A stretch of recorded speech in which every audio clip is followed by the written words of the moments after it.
Should NFT owners be able to list their NFTs on secondary marketplaces before the NFT collection finishes their minting and sells out on their mint? This is the question today. NFT IQ here, and this is a very controversial topic in the Solana NFT community, in the Solana NFT tech community specifically, because really these decisions are made at a technical level at the end of the day. And I'm going to discuss the pros and cons to that scenario. But first, I want to frame things from the perspective of a project creator, of an NFT creator in this space, and explain from their perspective how this all goes down. So let's say that you are launching an NFT project, or I'm launching an NFT project, and I've built some hype on Twitter. I've built a Discord community. And in order to help ensure that my NFT collection sells out, I've created a whitelist system where a subset of my community who's loyal has access to a pre-sale, for example, 24 hours before the public sale, at which point anybody in the world can mint the rest of my NFT collection and everything is good. So let's say on my minting day that something unlucky happens. And unfortunately, this happens all the time. Solana prices down, for example. NFT blue chip prices going down.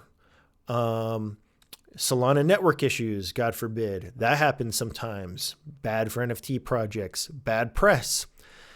All these kinds of things can happen, and those are outside of my control as a creator. I have no way to control the kind of market conditions on the day of my minting event. So even if I have a strong community, if it's a bad day when I launch my event or when I launch my project and for my pre-sale, maybe the people who are whitelisted decide not to buy all the NFTs that are available to them.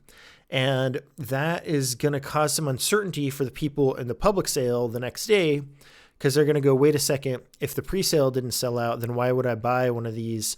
There must not be that much hype or whatever. And so if that happens, then that is like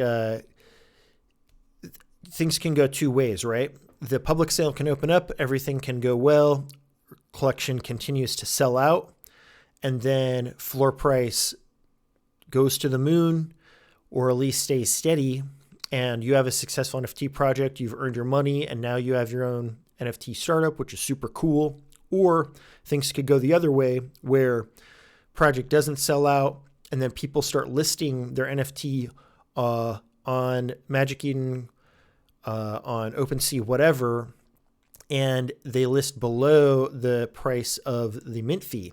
And at that point, you have a dead project, because nobody's going to go mint one of your NFTs if they can go buy one for less on the marketplace. But why would they even go to the marketplace to buy one if the value isn't going up? So this is exactly the scenario that as a creator, you want to avoid, like, at all costs. And as I tried to hint to earlier, there are a number of factors outside of your control as a creator that may lead to a bad like unlucky circumstances when your minting goes down. And I just wanted to give that perspective before we dive into the list of pros and cons that I've put together, but let's do that now. So if we were to allow, as things work today, NFT holders to list their NFTs on secondary marketplaces before the minting has finished during minting events, the advantages of that are, number one, this is a libertarian argument that there's market freedom. If I own an NFT, once I bought it, it's mine. I should be able to sell it or do whatever I want with it. I don't care about the creators. I don't care about the long term of the project, blah, blah, blah, blah, blah. Or if I do, that should just be my decision. It should have nothing to do with, it's my NFT. I should do whatever I want with it. And also for the marketplaces, for these companies, OpenSea, Coral Cube, Magic Eden, whoever, they should have the right to be like, well, anyone can list NFTs at any time here. We're not going to put any regulations on when people can list their NFTs, because then we're going to look like the bad guys to a lot of people. And it's really their decision on whether they want to support that or not. So that's another pro, is they get the autonomy to make that determination for themselves. And the last thing is, if you have a very hyped sale and you get lucky on the day of your mint event and you sell out your pre-sale and people start listing on secondary before the secondary sale, and that floor price goes up above the mint fee, then you're pretty much guaranteed to sell out your mint, because the floor price is higher than the mint fee, and everyone's going to want to mint one and sell it on the floor and turn a profit. So it's actually potentially good for creators when everything is going to plan. The cons, however, a lot of this I hinted to earlier. Number one, small projects, if you don't have a big community and you are relying on having like a slow burn mint, where maybe let's say you have a collection of 1,000 and you only have a community, a very small community, and you want to gradually sell these as weeks or months go by. Well, if the floor price is lower than the mint fee, then that's just not really a thing. So these small projects that mint out slowly and then gradually turn into something better, there's just no way for that to happen under these market circumstances. Number two, consumers are going to have less confidence during the minting of their NFTs, or when they're minting NFTs. They're going to wonder, if I buy an NFT and this project doesn't sell out, the pre-sale doesn't sell out, what is going to happen? If I start to see prices on the secondary marketplaces below the minting fee, then I'm not going to go in and mint one. And that's just like, as I said, this spiral of doom for the NFT project, for the creator.